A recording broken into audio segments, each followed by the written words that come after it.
스펙 제로, 정보 제로, 그야말로 취업 준비 제로인 취준생을 위한 취업정보쇼 취업을 부탁해. 네, 오늘도 취업의 문을 향해 힘차게 달려볼까요? 네, 저희와 함께 달려주실 분들 소개할게요. 취향저격수 양상국형, 취업 컨설턴트 홍기찬 쌤, 빅데이터 전문가 전민기쌤, 캠퍼스 특파원 오지민 학생 나왔습니다. 안녕하세요. 반갑습니다. 반갑습니다. 우리 오지민 학생 오랜만에 나오셨는데 취업 준비하고 계시다고 들었어요. 잘하고 맞아요. 계신가요? 어때요? 열심히 도전은 해보고 있는데 네. 합격되기는 쉽지 않은 것 같더라고요. 정말 취준생의 고충을 진짜 마음껏 느끼고 있습니다. 아주. 네. 오늘 취업을 부탁해를 통해서 꼭 도움이 되셨으면 좋겠습니다. 네. 자, 취업을 부탁해 오늘의 기업을 알아보기 전에 취준생이 알아야 할 시사상식 퀴즈 먼저 풀어보겠습니다. 보미 씨 어떻게 하는 거죠? 네, 그날의 문제 출제자가 선정이 되면 퀴즈를 내주시면 되고요. 나머지 출연자는 정답을 외친 후에 맞춰주시면 되겠습니다. 단 상국이 형과 우리 캠퍼스 특파원에게 우선권이 주어진다는 점 기억해 주시면 되겠습니다. 자, 그러면 오늘의 문제 출제자는 누구인가요? 아이고. 네, 재종 씨가 당첨이 그러니까요. 됐네요. 이게 제가 너무 못 맞추다 보니까 제작진분들도 이미 저한테 다 주시고 계신 것 같은데. 자, 한번 문제를 내보도록 네. 하겠습니다. 진입 장벽이 낮고 고용 창출 효과가 큰 서비스업 직종을 뭐라고 할까요? 알바몬. 자, 힌트를 드리겠습니다. 영어로 영어예요? 쉬운 일입니다. 쉬운 일. 또 야구랑 같은 종목인데 또 비슷한데 좀 다른 종목이 하나 있어요. 크리켓. 또 있죠. 또 힌트 있어요. 너무 어렵게 주는 거 아니에요? 아니요, 되게 지금 다 어렵다. 나왔어요. 야구, 크리켓 말고 또 비슷한 게 뭐가 있을까요? 또 있어요? 달려고? 소프트웨어. 소프트샵. 정답입니다. 우리 보미 아나운서님께서 맞추셨는데 선진국에선 소프트 잡에서 시작해 업계 전문가로 거듭나는 게 청년 커리어의 전형이라고 한다고 합니다. 음식, 숙박, 문화 서비스 같이 제조업보다 고용 창출 효과가 큰 서비스 기업들이 4차 산업혁명에도 살아남을 소프트 잡이라고 한다고 합니다. 진짜 별로 안 들어본 것 네, 같아요. 혹시 소프트 잡까지 이렇게 생각을 해보신 분 계신가요, 혹시? 저는 아, 소프트접까지는. 그러니까 네가 취업이 안 되는 거야. 이런 건 아니고요. 다음 문제 내주시죠. 두 번째 문제 내드리도록 하겠습니다. 오는 6월 지방선거를 앞두고 대통령 개헌안도 부각되고 있는데요. 그 방식을 두고 여러 가지 이견이 지금 나오고 있습니다. 네. 이들 중 특히 두 가지 방식이 주목되고 있는데요. 그중 하나, 현 대통령이 다음 선거에 떨어지면 다시 대통령이 될 수 없는 제도를 무엇이라고 할까요? 항상 우리 상국형 나는 알아. 캠퍼스 특파원 우리 지민 학생에게 네. 우선권이 있는데 틀렸어? 네. 틀렸어? 상국이 형 먼저 대답해주세요. 먼저 정답을 외쳐보시죠. 5년 직선제. 5년 직선제 아닙니다. 아니잖아요. 자, 우리 지민 학생. 5년 단임제인가? 1회권 아, 나 알아. 아, 이래꼴이 뭐야? 쟤 진짜 무식해서 같이 겸상 못하겠네. 텍스 맞춘 줄 알았나요? 네, 이게 지민이한테 힌트를 좀 주도록 하겠습니다. 자, 우리 선생님을 다른 말로 뭐라고 하죠? 담임 선생님. 맞지 않나요? 저는 정답 맞죠? 진짜 나오죠. 아니, 진짜 나오죠. 아닙니다. 안 나와요? 아니고요. 이거 아니야? 이거 아니야? 담임제인가요? 예. 아닙니다. 아니야? 네, 아닙니다. 형 이거 맞다고 했잖아. 형. 네, 그래서 저희가 이 퀴즈를 이제 오프닝 시작하게 되면서 힌트를 주세요. 네, 자, 힌트. 네. 이어서 한다. 연임제. 연임제. 6글자예요. 네. 6글자? 네. 근데 안 되는 거잖아요. 연임이 안 되는 거니까 뭐 이런 게 들어가지 않을까요? 대통령 붙이는 겁니까? 네. 대통령 연임제입니다. 그럼 담임제는 뭐예요? 담임제요? 예. 담임제는 이제 담임 선생님한테 여쭤보도록 하겠습니다. 자, 대통령 연임제는 개헌안의 이견은 크게 두 가지. 대통령 4년 중임제 혹은 연임제. 공통점은 한 차례 이상 대통령을 할 수 있다는 것. 차이는 연임제는 연이어직을 맡는다는 것으로 미국처럼 차기 선거에서 낙선하면 다신 대통령이 될 수 없다. 중임제는 차기 대선에 낙선을 해도 다음 선거에 출마해 대통령이 될 수 있다는 것. 징계를 은퇴하거나 다른 활동을 하다가도 대통령을 할 수 있다는 것. 아무튼 이거 보시면 될 것 같고요. 알았어요. 네. 좀 보고 있을게요. 네, 예. 보시면 될 것 같고요. 각 한 점씩 지금 맞추셨습니다. 네. 자, 우리 취업 준비 퀴즈를 풀어봤고요. 이제 본격적으로 오늘의 기업에 대해서 알아보겠습니다. 화면으로 만나보시죠.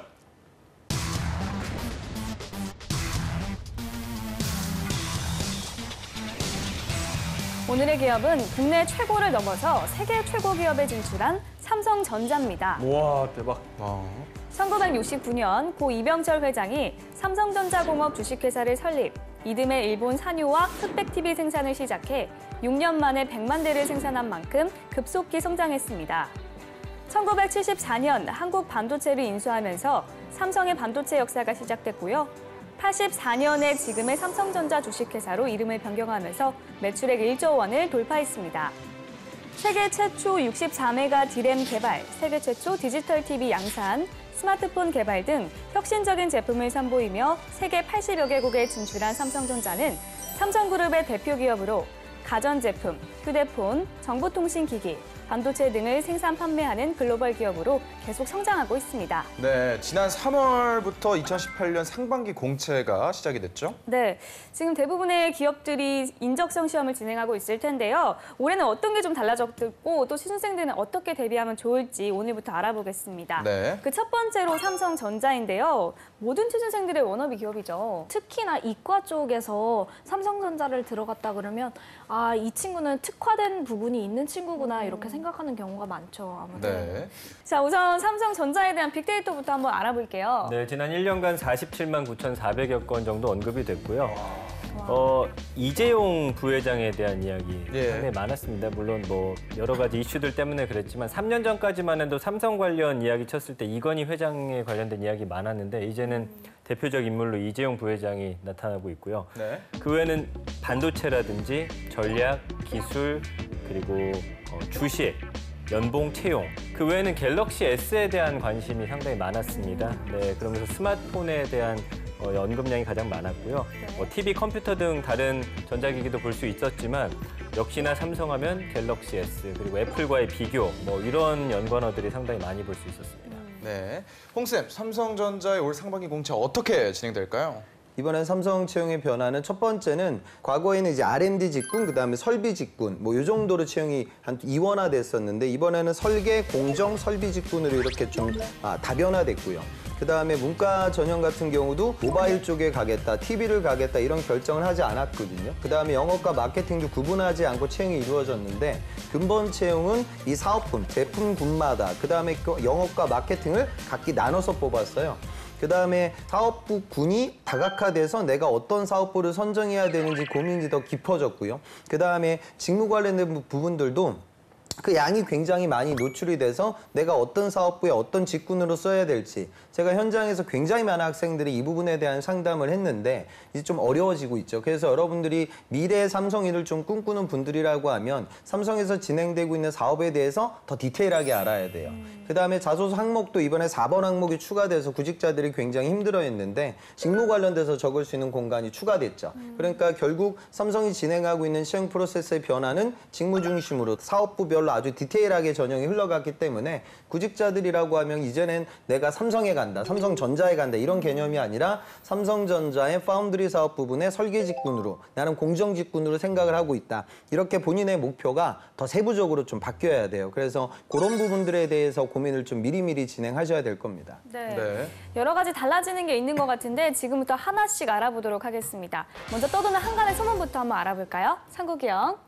삼성전자 상식 그까이 거 없어도 된다고 카더라. 받아라. 예, 우리 삼성전자 뭐 국내 세계 뭐 최대 기업 중에 하나인데 네. 그 때문에 우리 시사나 문화 같은 거를 좀 잘 알아야 된다고 생각들 많이 하시는데 일반 상식을 뭐 포함해서 거의 이제 그런 게 아예 없어도 된다고 합니다. 예, 이거는 사실입니까? 근데 좀 있어야 되지 않나 그래도? 그 과거에는 이제 지세 시험이 어떻게 벌어지나 무슨 언어 영역이 있어요. 그러니까 언어는 이제 단어 간의 관계, 그다음에 독해 이런 실력을 보는 그 영역이고요. 그다음에 수리 영역은 이게 한 20문제 정도 나오는데 5문제는 이제 방정식 문제예요. 그러니까 여러분들이 중학교 수준으로 풀 수 있는 뭐 속도 문제다, 농도 구하기 문제 뭐 이런 문제들. 그다음에 한 15문제 정도가 그래프 해석이라든가 자료 해석 관련된 관련된 문제들이 나오고요.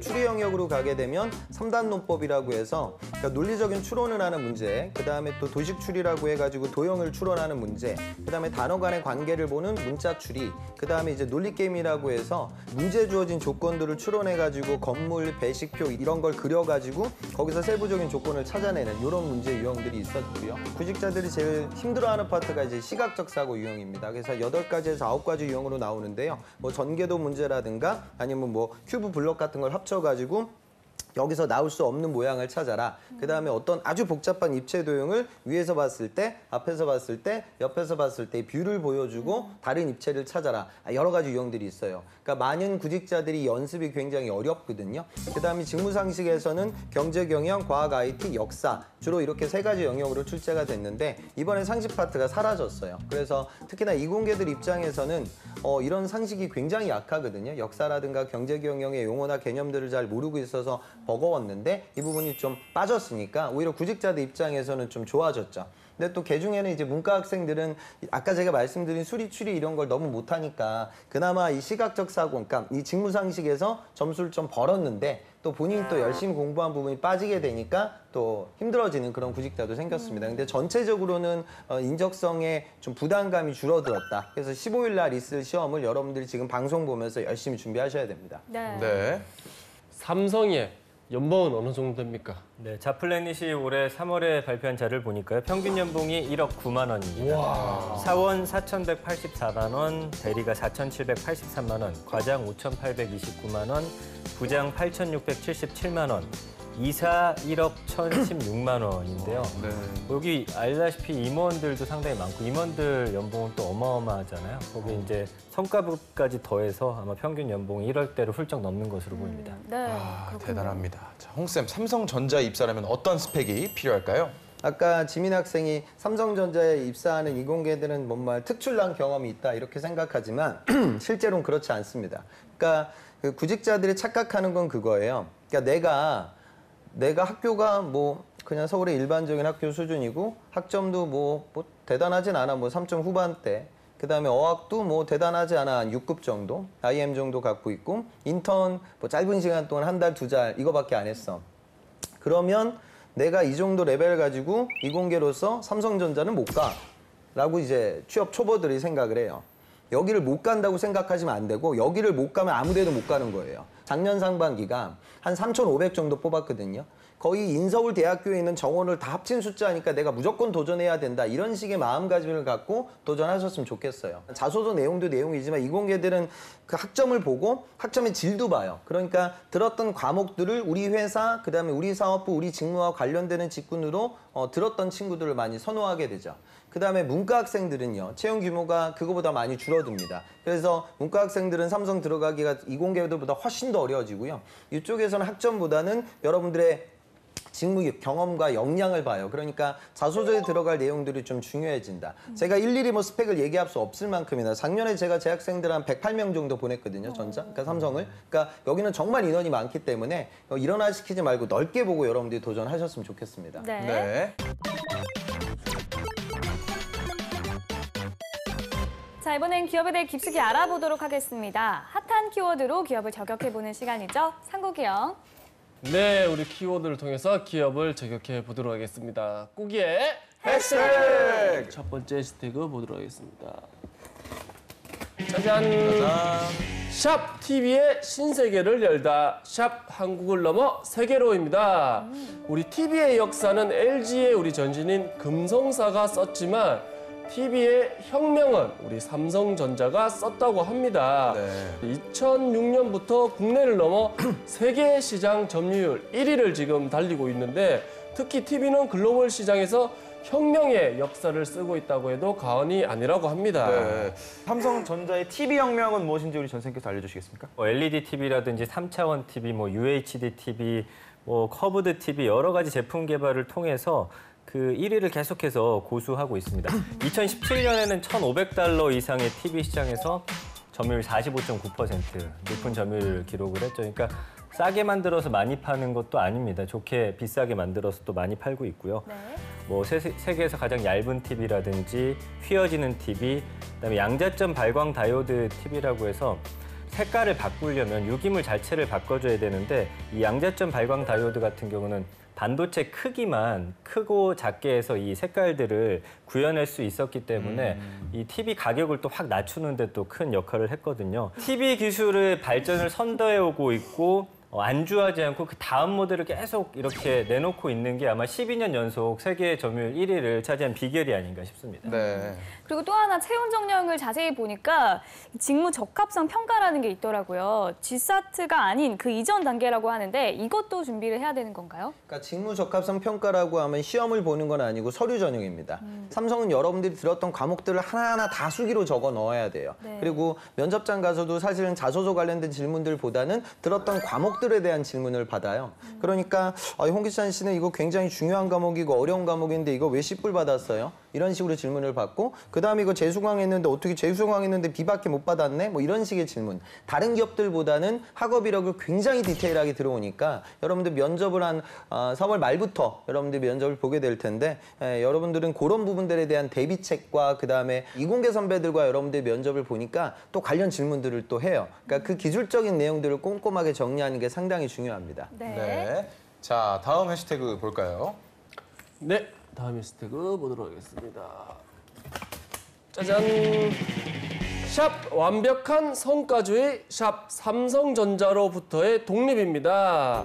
예, 우리 삼성전자 같은 경우에는 최고의 기업이니만큼 조직 구성이나 시스템이 앞서간다고 합니다. 직급 따윈 버리고 내 실력, 내 능력만으로 인정받을 수 있는 완벽한 시스템을 갖췄다고 합니다. 네. 성과주의나 수평적 조직 문화는 사실 대부분의 기업들이 하고 있지만 대기업 중에는 삼성이 리드한 거나 마찬가지인데 이 전세 어떤 식으로 한 건가요? 삼성전자는 기업 문화를 좀 수평적 조직에 맞추려고 직급별 호칭이 없어졌어요. 근데 완전히 없어진 건 아니고 7개였던 걸 4개로 좀 줄였고요. 그러니까 완벽한 성과주의로 본인 능력이 있으면 인정받고 성장할 수 있다는 거죠. 다만 뭐 팀장이라든지 그룹장, 파트장, 임원은 계속 직책으로 부르고요. 입사 연도보다는 업무 능력을 통한 분위기가 존중하는 분위기가 좀 정착될 수 있도록 하기 위한 것인데 사실 그렇다고 선후배를 다 무시할 수는 없을 거예요. 우리나라 어떤 여러 가지 문화도 있기 때문에 어쨌든 그런 지향점을 잡고서 이제는 입사 연도보다는 성과나 본인이 갖고 있는 능력을 조금 더 평가하기 위한 노력들 계속해서 하고 있는 것 같고요. 네. 그다음에 이제 창의적인 조직 문화를 위해서 실패해도 괜찮다, 마음껏 도전하라라는 모토로 C랩이라는 걸 운영을 하고 있습니다. 임직원들 누구나 이제 C랩 안에서 본인이 하고 싶어하는 아이디어를 좀 실현해 볼 수 있는 그런 기회를 얻을 수 있고요. 우수한 아이디어 같은 경우는 이제 스타트업으로 독립을 시켜준다고요. 그래서 따로 회사를 차릴 수 있게끔 이렇게 뭐 자회사로 편입시키든지 그러겠죠. 어쨌든 새로운 기술에 대한 어떤 열망이라든지 또 새로운 기술을 개발하는 환경 자체는 굉장히 잘 만들어져 있지 않나 싶습니다. 네, 홍쌤, 삼성전자 이런 조직 혁신이 성과를 내고 있는지 궁금한데요. 이전과 비교했을 때 지금 어느 정도로 성장을 했을까요? 그러니까 뭐 우리가 삼성의 신경영이라고 해서 그때 이건희 회장이 했던 말이 처자식 떼어놓고 다 바꿔라. 그래서 그런 혁신적인 기업 문화의 그런 선구자적인 역할을 수행했고 그 신경영 이후에 기업이 굉장히 많이 성장했죠. 그러니까 1993년도 매출 한 41조 정도 했단 말이에요. 그러니까 지금 하는 숫자하고 뭐 비견도 할 수가 없을 만큼 삼성은 어마어마한 성공을 거둔 기업이고요.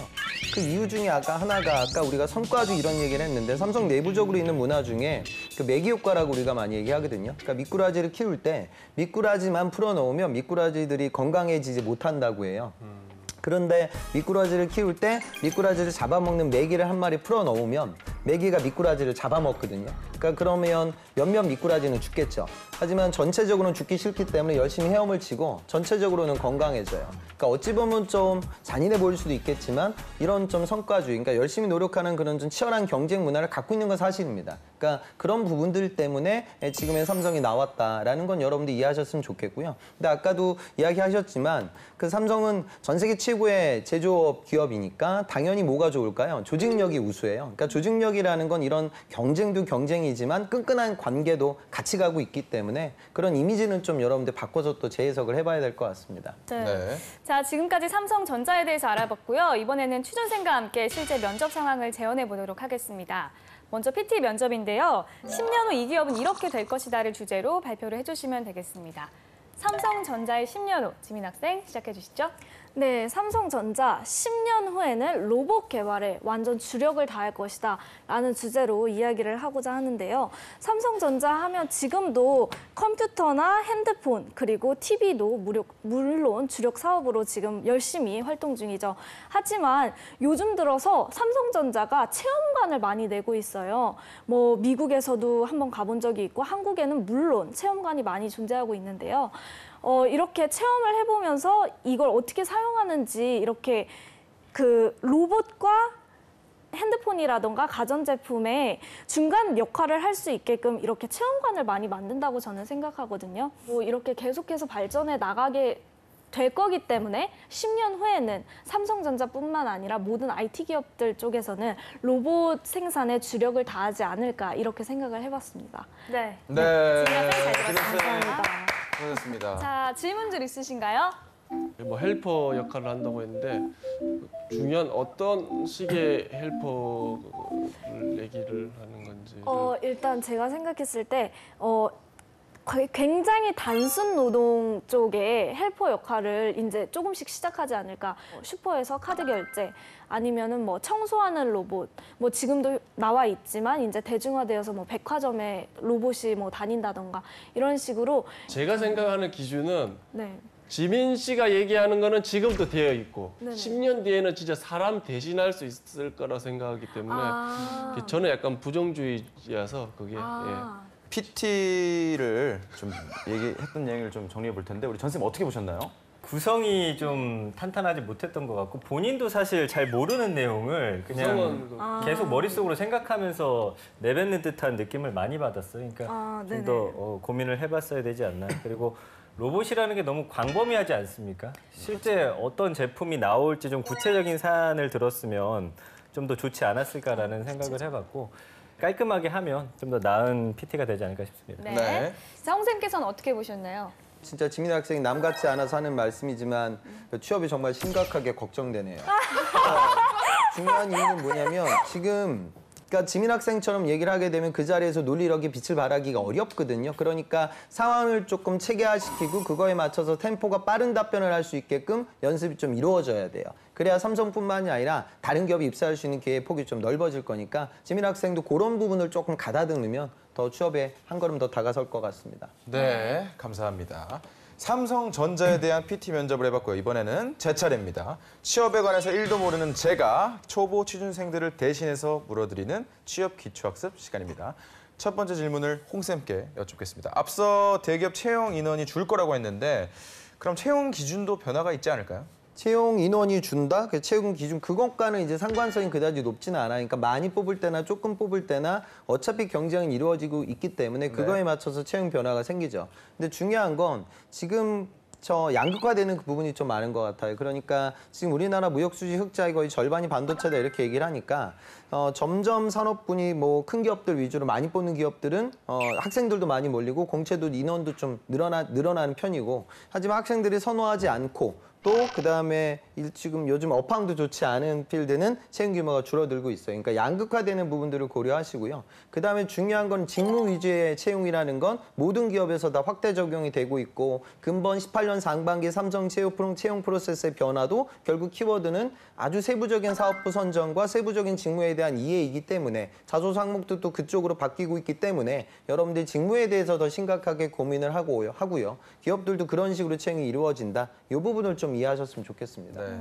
삼성에 관해서 정말 궁금하신 분들은 이번 편을 꼭 보셨길 바랍니다. 이상 제 질문은 여기까지입니다. 자, 그러면 이번엔 실전 면접 두 번째 기출 문제를 풀어보도록 하겠습니다. 상국이요. 뭔가에 열정을 쏟아본 경험이 있습니까? 네, 저는 대학교 시절에 사내 방송국 ABS라는 곳에서 아나운서로 활동을 1년 정도 했습니다. 그때 매일 아침 라디오 진행도 하고 저녁 때 라디오 진행도 하면서 제가 저만의 열정을 쏟아볼 수 있었던 좋은 계기가 되었던 것 같습니다. 그렇죠. 저렇게 해야지 들리죠. 그러니까 지금은 아나운서, 아침 방송, 저녁 방송 이런 키워드가 들리거든요. 그러니까 면접관은 아나운서를 했나 보네? 그럼 좀 궁금해질 거예요. 그러면은 아침 방송, 저녁 방송은 방송 내용은 뭐였고 지민 학생 그거 할 때 뭐가 힘들었어요? 뭐 추가적인 질문들을 더 하겠죠. 그러니까 구체적인 키워드가 들어가는 게 좋을 것 같아요. 네, 알겠습니다. 그럼 최근 시사 이슈 중에서는 뭐가 제일 커다가 뭡니까? 최근 제일 큰 이슈 하면 또 미투라고 생각이 됩니다. 미투 사건들을 이렇게 네이버 뉴스를 통해서 TV를 통해서 이렇게 접해봤을 때 자그마한 실수들이 이렇게 큰 화를 불어올 수 있다는 점이 저에게는 작은 실수도 조금 더 잘 챙기는 습관을 가지자라는 계기가 되었던 것 같습니다. 미투 운동은 지금 우리 사회를 뒤흔들고 있고 우리 사회가 더 투명하고 건전한 사회로 거듭날 수 있는 너무나 좋은 사건이라고 모두 다 생각을 해요. 근데 중요한 건 저는 이제 사견인데 저는 이 일을 하고 있으니까 근본 사건 때문에 메인 대기업들의 여성 채용이 알게 모르게 조금은 축소되지 않을까, 임원분들이 이런 부분들을 더 두려워하지 않을까라는 게 심히 걱정스러워서, 물론 그렇지 아니라고 믿고 싶지만 그런 일이 벌어질 수도 있을 것 같아요. 그래서 저는 부득불 여러분들이 이슈를 얘기할 때 그 얘기를 여성분들이 던지는 걸 저는 권하진 않아요. 그러니까 이런 거죠.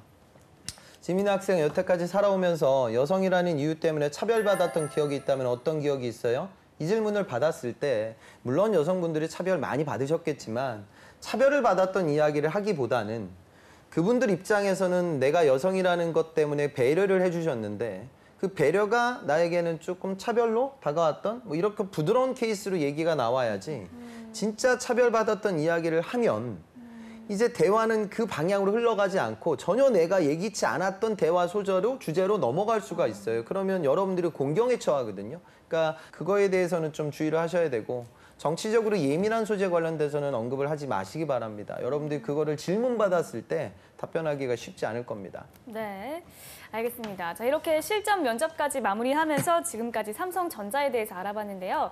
지민 학생 어떤 매력을 느꼈나요?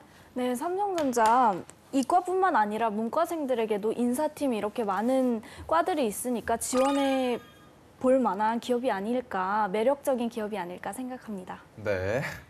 홍쌤의 꿀팁도 빠질 수 없겠죠. 얼마 전에 제가 그 뭐 토크쇼 TV 프로그램 그 유시민 작가 나오는 방송을 제가 즐겨보는데 썰전을 보거든요. 거기에 유 작가님이 그렇게 얘기하시더라고요. 우리나라 일자리 창출을 위해 공정거래위원회가 많은 노력을 해야 된다. 우리나라 반도체 기업들의 영업이익률이 약 한 50% 정도 되는데 그 하청업체들의 영업이익률이 약 한 12% 정도이니 대기업들이 중소기업을 많이 옥죄이고 있다. 따라서 중소기업을 우리가 지원을 많이 해서 그 일자리를 창출해야 된다. 이렇게 말씀을 하시더라고요. 그러면 아마 반도체 산업을 잘 모르는 사람들은 그 얘기를 듣고 고개가 아마 끄덕여질 거예요. 야, 삼성전자는 영업이익이 50% 가까이나 돼? 너무하는 거 아니야? 근데 반도체를 좀 아는 사람이라고 하면 사실 이거는 말이 안 되는 소리거든요. 우리가 지난 방송에서 다뤘던 셀트리온이 작년 영업이익이 60%가 넘어요. 그러면서 60%의 영업이익을 자랑하는 셀트리온이 그 중소기업을 옥죄어가지고 그런 어마어마한 부를 창출한 건 아니죠. 왜? 이건 장치산업이니까. 역으로 생각해보면 삼성전자 이런 어마어마한 실적 때문에 하청업체들이 더 호황을 지금 맞이하고 있는 상황이거든요. 근데 그러니까 제가 말씀드리고 싶은 부분은 뭐냐면 예민한 이야기가 될 수도 있겠지만 삼성이 우리 사회에 잘못한 부분들도 상당히 많습니다. 그리고 그런 부분들이 많이 개선되고 있죠. 하지만 우리 사회에 기여한 부분들도 있고요. 대졸 공대생들에게는 어마어마한 양질의 일자리를 제공하고 있는 기업이기 때문에 거기 있는 임원분들은 그런 프라이드를 갖고 있습니다. 그래서 그 자리에서 내가 어떤 식으로 답변을 해야 그분들과 교감 그리고 공감대가 형성이 될까, 그런 부분들은 조금은 고민을 하고 면접장에 가시는 여러분들이 되셨으면 좋겠습니다. 취업을 위해서요. 네, 감사합니다. 취업을 부탁해 지금까지 삼성전자에 대해서 알아봤고요. 잠시 후 2부에서 또 다른 기업 알아보도록 하겠습니다. 좀 이따 만나요.